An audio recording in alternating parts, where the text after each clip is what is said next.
Here we are, some of our designs from tonight. Remember, we have schools in 17 cities around the country and Paris, London, and Rome. Here's a parallel design. Describe a chess move to this one. You stack your flowers in all around designs on a one-sided arrangement.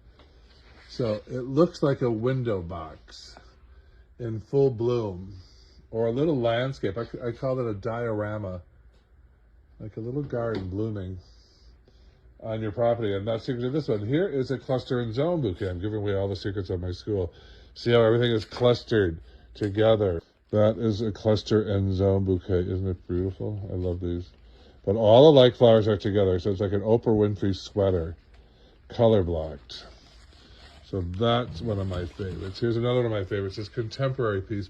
Minimal flowers, couple sets of cherry blossoms, which are going to open up into white flowers going up. So you create a tall vertical line, and then you set your base, which in this case was Casablanca lilies, and a focal point of Pittis Porum. My students are so clever. Here is another example of the parallel design, and she put in one last stem right here of cherry blossom, which will, or apple, cherry apple, which will open up into lots of streaming flowers.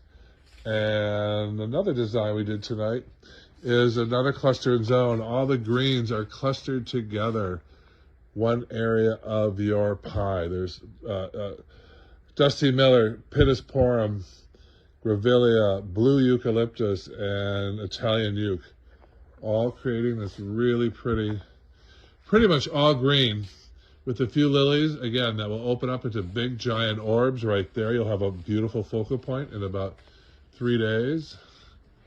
So, American School of Flower Design, where we do several projects a day, as compared to other schools offering you one.